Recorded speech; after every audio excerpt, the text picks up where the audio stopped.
Hey, what's up everyone, it's Jamie. I just wanted to comment really quick on a great video that I just saw. It goes by the title of Know Your Rights, Law Student Backs Down Cop After Being Unlawfully Stopped for Carrying a Gun. And someone had sent this to me from World Star Hip Hop. It was posted on their website. I think they actually reposted on YouTube, on their YouTube channel. And first off, I just gotta say, kid did a great job. I don't know if he's a kid, adult, whatever, but sounds young enough, probably my age.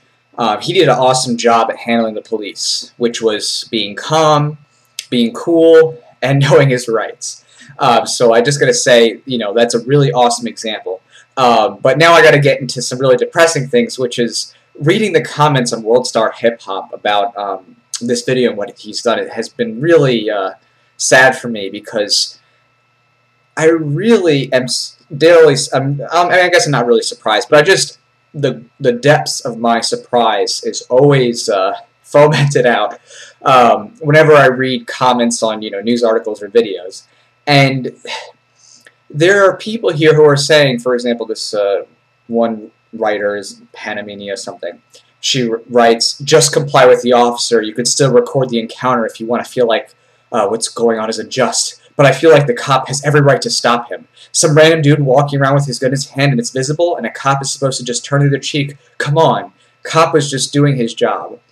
And I intentionally picked this selection out for a couple of reasons. The chief one is to highlight the crazy misconceptions that people have about their rights. And I say crazy misconceptions both from a philosophical standpoint and from a legal standpoint. The philosophical aspect is that people have this kind of strange idea that police are fulfilling some sort of high moral duty by which you need to obey their every move, and if you're, you know, disrespecting an officer by not complying with whatever he says, you're a contempt of cop and you're a bad person. That's just ridiculous, because police officers' jobs are largely to put people in cages. Their job is not to be your friend. Their job is to find people, you know, reach probable cause, and to take people that have broken the law and put them into jail. At that point, they hand you off to the state attorney, and, you know, they'll make a determination eventually whether or not they're going to prosecute you. So this idea of complying with an officer out of some like moral duty or, oh, be nice to officer friendly is absolutely crazy. You may want to be polite and cordial, in other words, in your demeanor and tone, if you talk to them, for the sake of not, you know, pissing them off any more than necessary, but to comply with an officer just out of some sort of strange moral societal, you know, need to feel good or be a good citizen is insane, and if you do that, you will screw yourself over. You know, it's one of those things that you need to practice learning how to stand up for yourself and not cave into authority figures, because as you know, the mantra goes, anything you say can and will be used against you in a court of law. You know, kind of the Miranda type of thing that you see in police TV shows. And it's true. You know, you don't have to just take it from me, take it from anybody that's posted, you know, good videos online, like Don't Talk to Police, which was done by a professor at Regent. You know, Fletcher writes, they do a great series on how to, you know, deal with police. You know, it's straightforward. You have a Fifth Amendment right to remain silent. You have the right to not incriminate yourself, generally speaking. So that means you don't have to talk to police. You don't. You have no obligation to talk to police. And just because an officer wants to be officer, you know, friendly, doesn't mean that there's a moral obligation or duty. What they are doing is they are looking to elicit responses from you, and they can chop those responses in any which way they want to craft that as an argument as to why you should be detained or prosecuted. So, just some really, you know, oh, actually another a note that I thought kind of was a motif on these comments was this, you know, if this is a black person, like, you would just be arrested or shot or whatever like that. Okay, maybe you would be. I mean, certainly if you look at the crime statistics and how people are arrested, there is a clear racial line with what police try to get away with minorities, especially if you're a poor minority and a minority. It's true, but you know what's worse than having a police officer try to violate your rights? It's being on the back end when you're being prosecuted and having your voluntary statements or admissions come in against you even if you're innocent. So yeah, you're going to face discrimination. You're going to face people that are going to break the law. But by you complying or cooperating by speaking, you're not really benefiting yourself in the long run. I mean, if you want your butt to be tenderized in jail as opposed to on the street, you know, you'll have to make the determination. But I would think that you're better off on the long run avoiding going to jail or prison than dealing with a, you know, overzealous cop, because you'll have a lot more legal grounds to stand on if you are reserved, cool, calm, collected, and focus on seeing whether or not you're being detained or not, and seeing how quickly you can get out of that situation. Because you don't want to be detained by an officer any longer than you have to. But it's better to say nothing, ask if you're free to go, and move along. And so, you know, it's a little depressing reading some of these comments, you know, and I say depressing because a lot of people may have had really bad experiences with police, especially dealing with, you know, minorities, and I can't blame them. You know what I mean? I've dealt with that with clients, you know, where the sentiment is if you don't obey what they say, they're gonna beat your hiney. So I know what that's like, and a lot of this is actually developed from public schools. The public school system, unfortunately, is indoctrinating the next generation of youth to think you have no rights. There's a lower expectation of privacy when you're in public schools by school administration officials. It's reasonable suspicion for a search.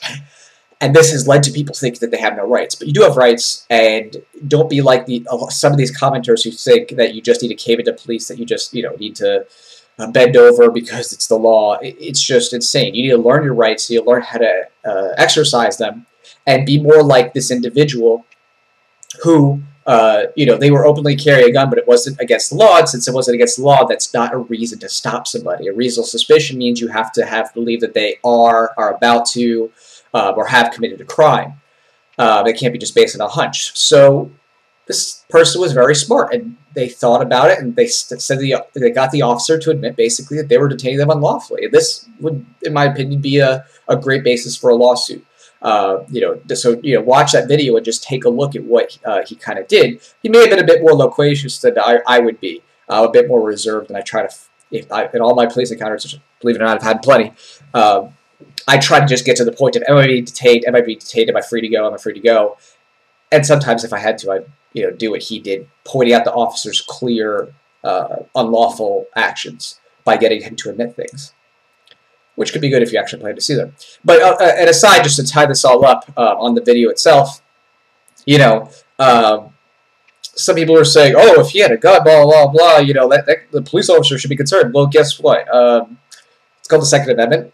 And this thing called the Second Amendment has just been recently incorporated, you know, through Heller and McDonald, the Supreme Court, you know, so there is a fundamental right to bear arms, and it's being hammered out as to, you know, what that means in terms of carrying. But nonetheless, you know, people should not be so, ooh, somebody's got a report of a gun, blah, blah, blah. You know what I mean? That's like somebody saying, oh, someone's got a report that someone said a cuss word. It's that level of ridiculousness, because that is a fundamental right. And so it is just as crazy to say, oh, he called the cops because someone has a cuss word. It is that level of crazy to say he called the cops because somebody had a gun, just possessed a gun. It's not a crime in and of itself. However, you know, in most states, you have to look at their state codes. Some states have firearm preemption laws, which means that no municipality can restrict your firearm usage in a way other than the state has it. And some states, you know, have this well hammered out to a point. For example, Florida would be a good recent example of that, how they just passed a preemption statute. They even gave it some teeth with a lawsuit that you could file for $5,000 against an individual who, you know, who's a manager of a city or the like, who keeps you from being able to, you know, shoot firearms on your property. So that you know, you have to take a look at that. You have to see what the laws are in your state. You have to find out whether or not it's legal for you to open carry, what the requirements are for concealed carry, if there's a permit or something like that. You know, but at the end of the day, it's not crazy to think, oh, somebody has a gun. You know, it's just natural, normal, human to have self-defense, and only slaves don't have guns. And it's rather scary that people are tending toward this really crazy idea that you shouldn't have the right to defend yourself, that you need to retreat when someone's using, you know, a threat of deadly force, great bodily harm, or forcible felony. it's just rather scary that people don't realize, like, your ability to defend yourself is a fundamental right, and you need to preserve and protect that, because at the end of the day, you're responsible for yourself. The government's not there to protect you. You don't carry a cop. You don't carry the military. You know, you are responsible for your own personal protection. And the more the government takes that away from you, the more you're able to become a victim, because if you're going to obey the law, then you're the one who's not going to have the gun or the knife or the billy. The criminals are the ones who are going to get it. They're going to use it against you.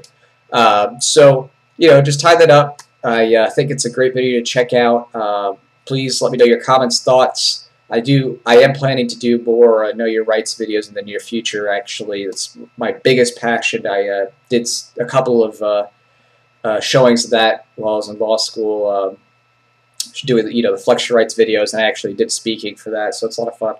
But I'll talk to you later, and hopefully more people learn what this guy is doing and keep that spirit alive. Know your rights, know how to flex them, and don't let cops intimidate you into giving up. All right, well, take care, guys, and I'll talk to you later.